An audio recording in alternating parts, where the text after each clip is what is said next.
Hello and welcome to this festive Macanori. And in keeping with tradition, I would like to read you a ghost story on this Christmas Eve night. So I hope you're sitting comfortably. You've got all the doors and windows closed because you never know the noises you may hear. This is called A Christmas Walk. It seems strange to be here without him. This is something we always did together, ever since we got married all those years ago. Come on, let's go for a ghost walk, my Henry said that first year. But it's Christmas Eve, I protested, aghast at his macabre suggestion. Exactly. Ghost stories are traditional on Christmas Eve. I thought everybody knew that. He teased me and smiled that smile that was the undoing of me the first time I saw him. That's why I'm here, without him, carrying on our tradition. By being here, I somehow feel he's still with me. It's cold though, and wet. Trust me to forget my umbrella. I'd forget my head if it wasn't screwed on. And now I don't even have my Henry to remind me. The rain has soaked right through my clothes. This coat cost a fortune too. Fat bloody use it is against water though. I stamp my feet to get my blood moving and look around at the group gathered this year. There are many more than usual, and most seem to have been caught unawares by the weather, just like me, but they don't seem to mind. Okay, should we get going? Our guide, in her usual Dickensian dress, calls, "Follow my brolly."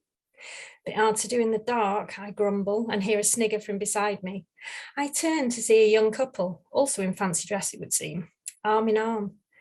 Don't worry, she knows her stuff, I say, smiling as the rivulets of water run down my cheeks. Oh yes, we know, the young woman says. We come every year, just to see if there's anything new. I study them, but decide she must mean a different night, as me and my Henry come every year, but I don't remember them. Usually it's just the two of us. Most people have other things to do. Your first Christmas Eve then? I ask as we follow the guide, who is delivering her well-known history lesson. No, not at all. We never miss Christmas Eve, the young man says, hugging the young woman against him.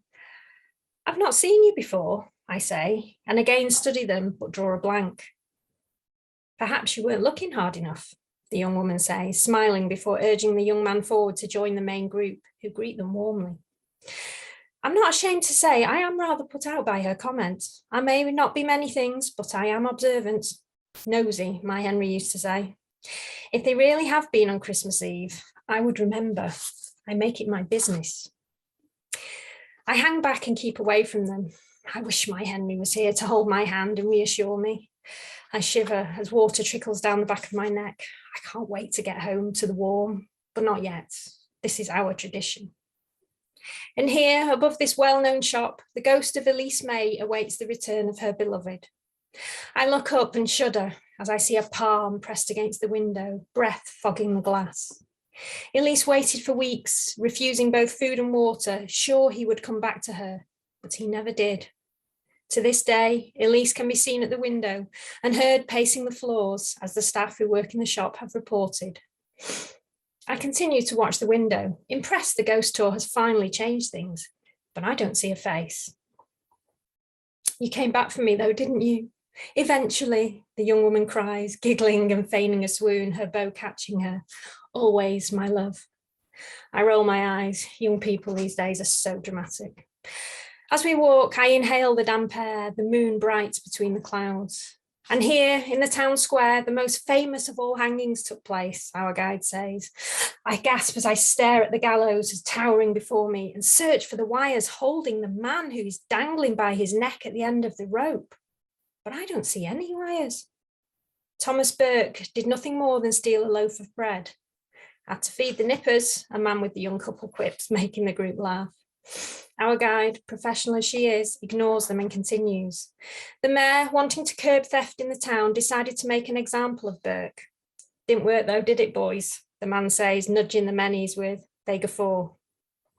The square is now named after him, and people often report their shopping bags being rifled when they pause to look in one of the shop windows. Never bloody get anything, the man chortles. Shh, I hiss, glaring at the group. I wish people wouldn't make a mockery of this tour. A lot of effort and expense, if this prop is anything to go by, has gone into it this year. Keep your knickers on, love. It's only a bit of fun. The group laughs again, and I admire our guide's composure as she continues to ignore them, moving us on to my favourite tale. As you may know, the Feathers was a popular coaching inn hundreds of years ago, but what you may not know is it was attached to a brothel by a door on the first floor. Wenches galore, yet another man pipes up, and I find it hard to control my temper. My Henry would have had a word with them all, but I don't think I will carry the same weight somehow. My Henry always had a special way with people. The prostitutes would drug the beer of their marks, take them through to the brothel and rob them. When the men came to, they would be back in the pub, thinking they'd merely had too much ale. Sometimes, though, things went awry, and a mark would come round too soon. When this happened, the prostitute would slit his throat and shove his body down a chute in the corner of the room. A waiting cart would then take the body to the river. I turn as I hear the clip-clop of horses' hooves and watch a cart laden with bodies exit the cobbled street beside the pub. I shiver as one occupant reaches a hand out towards me.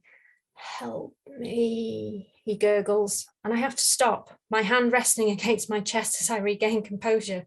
My feedback will commend their recreations, but suggest they turn down the realism. I decide I'll leave, as I know the pub is the last stop, and I am ever so cold now, my clothes showing no sign of drying out. I stop though, as our guide mentions a surprise. "We have a new addition to our tour this year," she says, her voice somber, her face sober. "If you would follow me a little further, I will tell you this last sad tale."